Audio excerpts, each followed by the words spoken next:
Hey, douchebag. Miss me? So usually when it comes to videos like these, I always like to give you guys my thoughts walking in on this game, on this product. And so walking into Devil May Cry 5, I am not a Devil May Cry fan. I know of the series and I hear great things about the series, but it's not one that particularly speaks to me. I've tried a little bit of the reboot and it wasn't my style. It looks like I wasn't alone on that. And it's been 11 years since the last true sequel to Devil May Cry. So with that, walking into this game, I've seen a lot from E3 2018 that I really liked. I loved the look of the combat. I loved the look of the world and of the enemies. It looked really fun, but I do come in with a little bit of a concern because when we heard about microtransactions, the first thing you think about when it's tied to progression is this going to help me while I progress through the game? Because when you think of microtransactions tied to progression, you immediately think of EA with Battlefront 2. It's a trap! So before we even talk about the combat, the characters, the level design, the sounds, and all that jazz, I want to talk to you guys about the microtransactions because that was a big stressor for me walking into this game. And walking out, I was so impressed that this was the first time I feel like in a very long time where a AAA game that had microtransactions in it didn't show you or have a quest that brought you to the marketplace and showed you that premium currency or gave you some for free so that you could buy with real money any item you wanted from the marketplace. There's a marketplace in DMC that they take you to at the end of every level, but it's not to show a premium currency to buy. In fact, I still have no idea how to buy anything with real money in Devil May Cry. They show you this marketplace so that you learn your character better. You have all these different movesets that you get to use and you get to purchase throughout the game that helps you better understand the character. So the marketplace is tied to progression, but there are no microtransactions tied to progression, and that's something I gotta give huge props to the devs that made this game. So let's now talk about the combat of Devil May Cry 5. I'm not good at action adventure games like Devil May Cry, right? The button mashing, find the combos, and work your enemies to death. I'm not good at these type of games, so I was a little bit apprehensive to start Devil May Cry. Luckily, they do a great job teaching you this game step by step. It's not just throwing information at you and overwhelming you. It's actually just teaching you by showing you things. There are 3 different characters you get to pick from. You get to pick Nero, V, and Dante. You get these characters throughout the game, and you start with Nero, who is a more basic, what you think a action adventure game like a Devil May Cry or Bayonetta would be. He has your typical hack and slash mechanics, but there's some variations to it. He has these robot arms called Devil Breakers after his arm was legitimately stolen. Your arm's off! No, it isn't. Well, what's that then? I've heard worse. He gets these robot arms that have different abilities that you actually have to purchase in the store. They are actually loaded like weapons. You have a magazine full of these arms to use throughout the level. And each arm does various different abilities. Some shoot missiles, some stops time, others just grant you huge explosions, or they stun your enemies so that you can lock all these different type of combos. Nero always feels really fresh to use, and he is my personal favorite because he has a grapple hook for an arm. The other cool thing too is he gets to rev his sword in combat, and his revving of the sword actually unleashes bigger and more devastating combos the longer he gets to rev that sword up. It's kind of like a motorcycle. So Nero is really awesome. He bleeds with style, and he's a really unique character to play and a great one to start off with. Then you have V, which when you look at V, he looks a little weird. He talks a little weird too. When I first saw him and I saw his panther and this chicken thing flying around him, his vulture friend, I wasn't a huge fan of him. I actually thought it looked really stupid lame. But as I was playing V, man, it was really fun because for me, it was just, he's the easiest character to play. He's the most button mash, just hit square, hit triangle, bash them as much as you can, and you'll kill your enemies without a doubt. He's more ranged than anything I've seen, which is very unique because I haven't seen that in a lot of like button mashing games where there's a just straight up ranged character in a button masher. Like, yeah, sure, Dante has a ranged weapon, he has his 2 guns, and Bayonetta as well has her 2 pistols, but this character is just straight up ranged combat, and the way that he defeats enemies is not by his tiger or his chicken fella.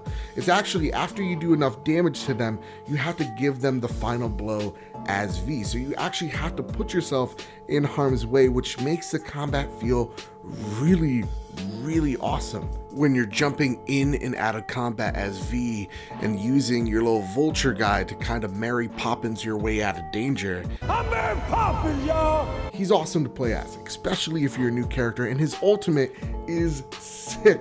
He literally summons a huge giant muck monster that just has some of the best arriving type of moments in a video game. He either crashes to the ground via a giant meteor in the sky, he'll break through the ground and just start laser eye beaming bitches in the throat. He's amazing. My favorite thing I've ever seen him do, this big giant muck monster, is actually break through a building to just start laying wreck to everyone nearby.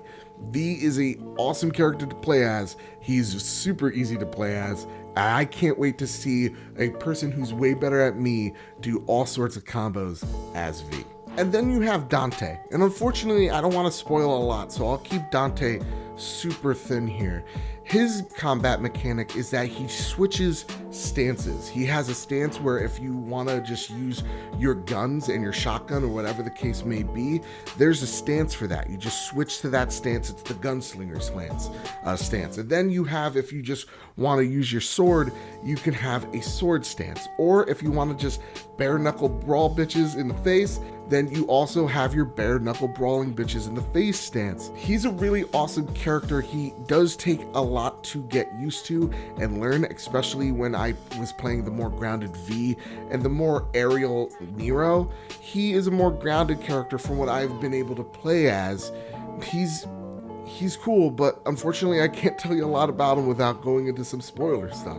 And speaking of spoiler stuff, let's talk about the story in this game. And when talking about the story, the devs understood that this game, it's been 11 years since the last one, right? They also understand that there's going to be newcomers coming in to this series. So what they did is in the main menu, there's actually just a SparkNotes version of what has happened from Devil May Cry 1 all the way to what's happening in this game right now. And I really like that because they understood, again, people are going to need a crash course of what's going on and why the world is going to shit. And I love that. The last thing that I really love about this game is not only does it look beautiful, but all the cutscenes are just so well done, so well executed. All the characters look insanely badass, and it looks like they're doing it with all this type of style and just nonchalantness. Like some guy's jumping out of a van while it's doing a somersault, and he's slashing up all these enemies, and it's making like it's just another day on the job. That's awesome. And also the music that they use slaps. Each one of these characters have their own songs, and the bigger the combos are, the more fighting that you do, the more that the songs intensify in the background. It's phenomenal. It's phenomenal. There's not a lot to not like about this game, other than the story itself is just not that interesting.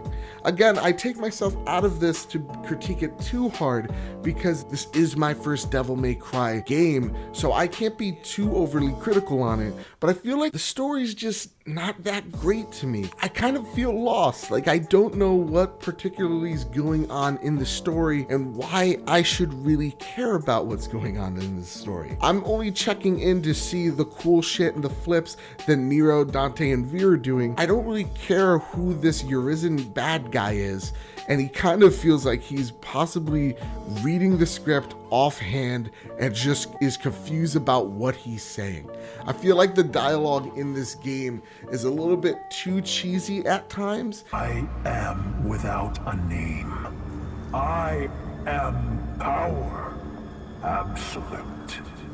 You will suffer and die.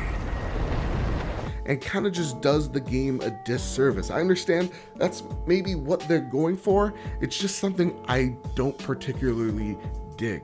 Nero, though, does kind of sound like the guy that plays Batman from How It Should Have Ended. That's right. Because I'm Batman. It's taken me out of the experience. It's nothing on him. That one's totally on me.